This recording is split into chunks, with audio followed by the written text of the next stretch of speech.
Hey Phil, do you like big butts? I love pig butts, cannot lie. I like pig butts and I cannot lie, but I really love Mississippi pork roast. This stuff's good. This is our last jar and it's time to replenish the stash. Do a little freezer clean out. Hello everyone and welcome to SuttonsDaze. If you're new here, my name is Lisa and we are all about pantry preparedness. And one of the few meals that I do is Mississippi pork roast. I like doing pork much better because of the fat content. I believe that you need the fat content along with the vinegar from the brine that is in the pepperoncinis to give it the best amazing flavor. And so canning this up makes life super simple because literally you just have to open the jar, warm it up, throw it over some rice, throw it over some pasta, mashed potatoes, whatever you like, and you're done. Just like that. Poof. Time for dinner. Let's get started. First, you want to take your pork butt and cut it up into about 2-inch pieces, and then just set it on a cookie sheet. Does that fat matter? So, no. As long as it's not too much fat, then you're good because the fat is going to absorb that amazing vinegar and it just makes it that much better. So you're good with the fat. This is so simple to do, so easy to do. There's a link down below with the recipe for everything because one of the things that I do want to caution you on is that you cannot use store-bought commercially made ranch dressing mix. You have to make your own because you cannot have anything with the thickening agent or the buttermilk in it. So this is without that. Made it myself. It's in the recipe down below. Super simple, great to have on hand for all kinds of seasoning purposes, right? Now, you can do pepperoncinis whole. You can do them with diced pepperoncinis, or I'm also going to use some of my home canned ones because it's so good. And then we have pork butt. Now, I still have most of it sitting in the oven, but this is the par-cooked pork butt. And don't worry about trimming off all the fat because the fat, along with the brine from the pepperoncinis, is what really just knocks this out of the park. So let me show you how easy this is. First, we're going to work on putting the meat in the jars. I have 2 more cookie sheets of pork butt in the oven because remember, it's just par-cooked. Like, I would not eat this right now, okay? It's that par-cooked. Medium rare pork is not really good for you. I'm going to just loosely toss it in there. These pieces are about 2 inches. You don't want to exceed the 1-inch headspace. You want to make sure that's on point. You just fill up the jars. Once you have the meat in the jars, you're going to take a tablespoon of your homemade ranch dressing mix and just pop it right down in there. Super simple. Poof, just like that. It adds an amazing flavor. Next, we're going to add the peppers and the juice, okay?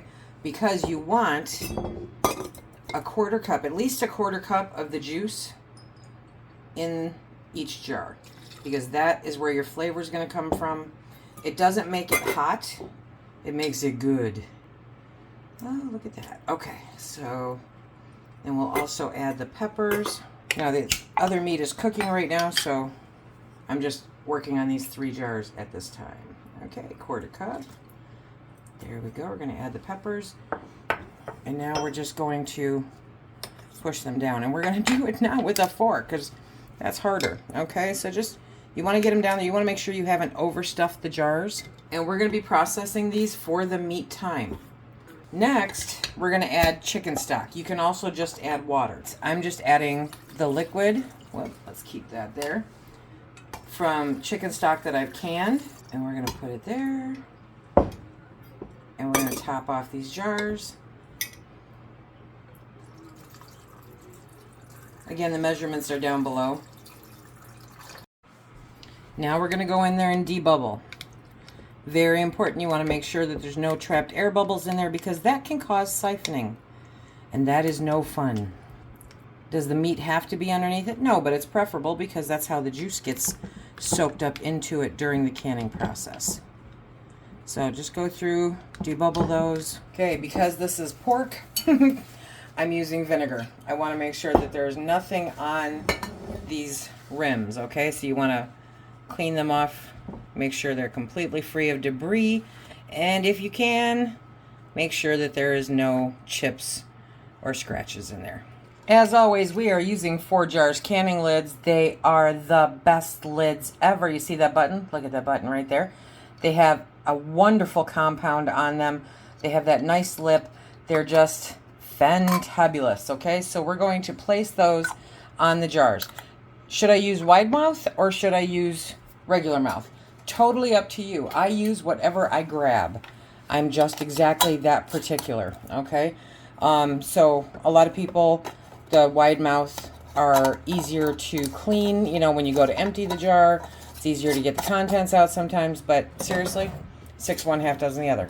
Remember, you're going to put these rings on finger tight, my friends, okay? And remember, 4 Jars now has rings that don't deteriorate as fast as other rings. Fantastic. Finger tight means exactly what it says. And if you use the discount code listed below, Suttons10, go to that website, 4jars.shop, then you can get 10% off your purchase. It's absolutely fantabulous, and it helps out the channel, which of course we appreciate. So now we're going to put these aside. We're going to fill the rest of the jars. As always, remember the rings don't have to be perfect. They just have to work. Okay, they're not an engagement ring. They are a tool. But if you've got some shiny new ones, those are always pretty too. Final jar going in. 7 quarts in here. And we are going to start it venting and bring it up to a steady stream of steam. And then we're going to can it for 90 minutes. So there I was, 30 minutes into a 90-minute canning session, and I ran out of gas. So what happens if you have an interruption while you're canning? If your pressure goes down, or if, in the case like me, I have a separate canning cooktop, it's right here, and it's hooked up to its own individual propane tank. And I did not realize that the propane tank was that low. And so 30 minutes into the canning session, all of a sudden I'm hearing it jiggle much less. Like, no, I come in and there's no fire. There's no flame on that burner at all. There's no flame anywhere there at all. The propane tank was empty. What does that mean? That means it's time to start over. The problem with canning proteins is that you have to make sure there's enough water in the canner, okay? So when you're doing quarts, it's 90 minutes. That's a long time. And when you have the jiggler on there, you do tend to lose a little bit more steam than if you just have the regular regulator on it, because it jiggles. That's what it's doing. It's letting out steam to keep the pressure where you need it. So what did I have to do? Well, after I stomped around for a minute, okay, what I had to do is I had to go in, I had to add more water to the pot to bring it back up to the level that I had in there. I had to make a decision at that point. Do I want to leave the rings and lids on, or do I want to replace them? I opted to leave them on, but it is totally your decision, your choice. Sometimes the safest idea is just to replace them so that you don't have to worry about failures, you know? So I added more water, I made sure everything was fine, and I started the whole process over again. That's right. That's what you have to do to be safely canned. It has to be at that pressure and that temperature for the amount of time that they have tested to ensure that the product that you have in the jars is safe to consume, because botulism sucks. After I added the water, then I put the lid back on. I vented for another 10 minutes. Let that all happen. You have to do that to get all of the excess air out of the canner. That builds it to a safe pressure. Put the regulator on. Wait till it started doing its hula dance, and started it over again.